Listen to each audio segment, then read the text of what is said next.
And we're supposed to be twins. Twins.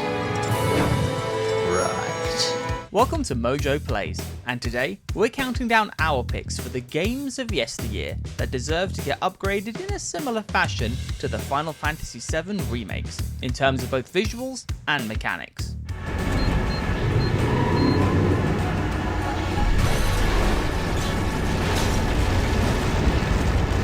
Before we begin, we publish new content all week long, so be sure to subscribe and ring the bell to get notified about our latest videos.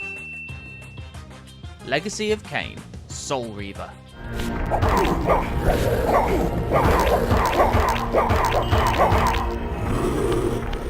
If there's a dark fantasy franchise that's been overdue a triumphant return to the gaming scene, it's the vampiric world of Kane.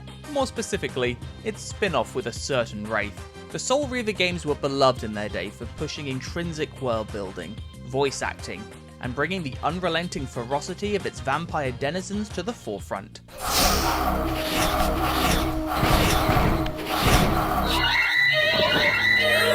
What would we want from a remake? Honestly, the foundations are all solid, especially regarding Raziel's ability to switch between the physical and spiritual realms, and the puzzles that came with it. Tighten up the combat, let us cut loose with some new soul-draining abilities, and you're golden. What trickery is this? It is no illusion, Raziel, but a glimpse into the currents of time itself. Final Fantasy Tactics. Delita, he lives? But why does he fight under the banner of Duke Goltana? We had to make mention of at least one other Final Fantasy game, since we have every reason to believe Final Fantasy IX will be getting its due sometime in the near future. We're turning our attention to its acclaimed sibling. The hybrid combat mechanic introduced in Remake would certainly find a home in the world of Ivalice, though we wouldn't want it to lose its tactical identity completely.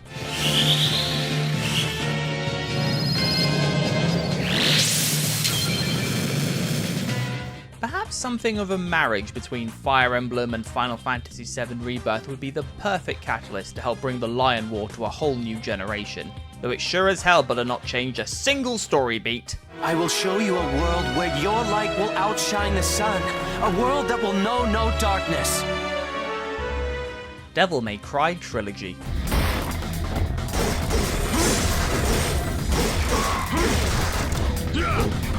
May Cry 5 gave us everything we wanted and needed in terms of a next-gen hack-and-slash saga, featuring our favourite Devil Hunter. And now it's time for the original 3 entries to get their due. The first DMC was a landmark for the genre.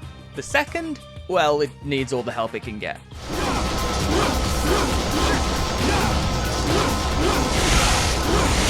While Dante's Awakening is regularly touted as one of the best games of its generation. Can you imagine how exquisite all 3 would be with a fresh coat of paint, expanded level design, and polished combat? Smoking, sexy, and stylish. You are not human, are you? Who knows? I'm not even sure myself. Child of Light.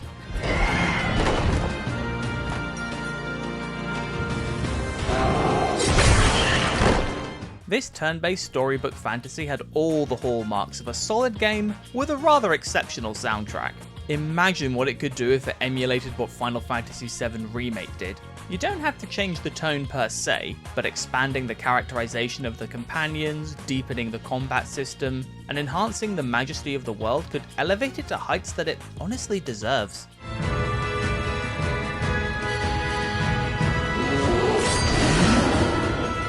Aurora's tale may be a tad textbook, but its style and foundation had something to it that we can't help but feel could make for a far more engaging experience if it followed in the footsteps of Big Brother Cloud.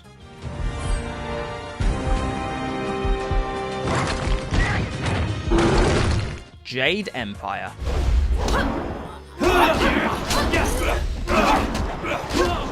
When you think of BioWare at its prime, the original Mass Effect games, Knights of the Old Republic, and Dragon Age come to mind. But we'd say that Jade Empire deserves to be considered among that pantheon. Do I build flyers? Do I build flyers? Yes. Have you heard differently? The mythology of the world, martial arts inspired combat system, and use of a morality gauge offered an experience that, while not too dissimilar from any other game in BioWare's catalogue, was brimming with zest and appeal. One that could only benefit from parroting the same combat style as Rebirth. The battle against Death's Hand alone would be worth it.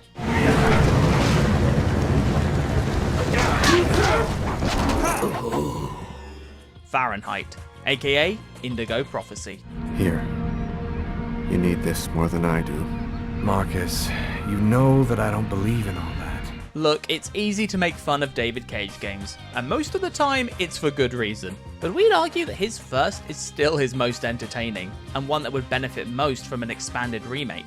All are in agreement that the first half, in terms of the mystery regarding a seemingly random ritualistic killing, is incredibly compelling. I am subject to a tyrant, a sorcerer, that by his cunning hath cheated me of the island. What did you say? It's a passage from Shakespeare's Tempest. Less so when it comes to its bonkers ending. If they could maintain a sense of tone and cut down on the QuickTime events, this could become something great. Plus, we want to see how they would bring the Matrix-inspired fights into the modern gaming era.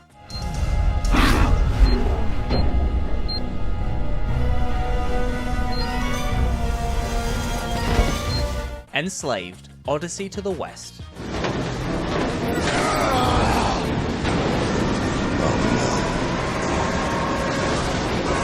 Not enough good things can be said about this technopunk take on the classic Chinese tale, especially with Andy Serkis delivering a god-tier performance as Monkey.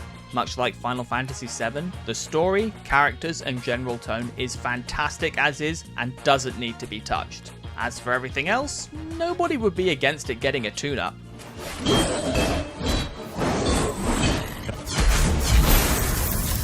The world of Odyssey is brimming with potential when it comes to additional locations. Plus, the rather repetitive combat loop could use some ironing out. If anything, giving it a remake almost feels like an obligation at this point, due to how criminally underrated the original has become.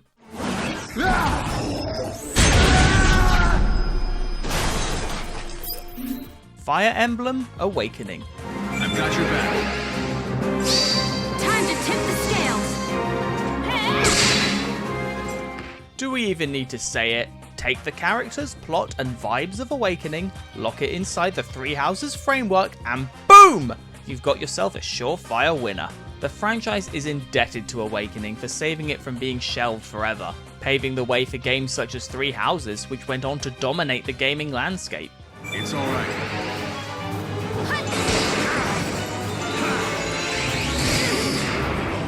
It seems only fair that the progenitor of its second renaissance should be given its due and receive the same treatment. The upgrade in quality of life features alone would be such a monumental shift that it practically parallels what happened to Final Fantasy VII.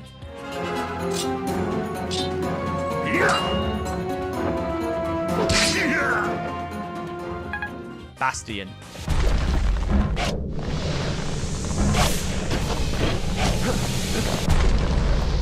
Supergiant Games is one of those developers that just does not miss.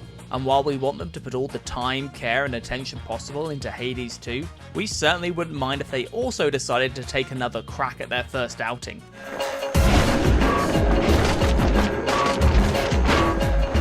Breath on that thing. Bastion's isometric view is certainly part of its initial identity and charm, but the world it created was so rich and gave us so many toys to play with that we can't help but feel a reimagining of any kind could become a spectacle, especially if we get to use its arsenal of weaponry in a manner that resembles Rebirth.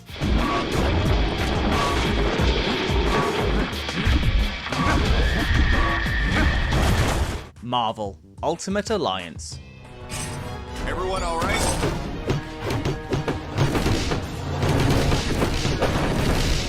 Ah yes, one of the truly great Marvel games, and given what we've recently experienced with Square Enix's outing with the Avengers, having the chance to play this title again with fresh eyes via a remake would be just what the Doctor ordered. Got it.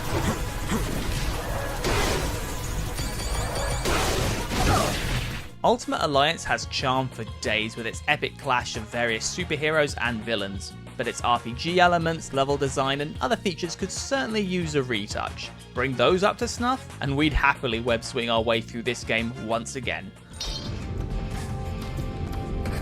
What are you girls looking at? Which game do you feel should get the remake/rebirth treatment? Let us know in the comments. I need more power. Thanks for watching. If you enjoyed the video, there's more where that came from.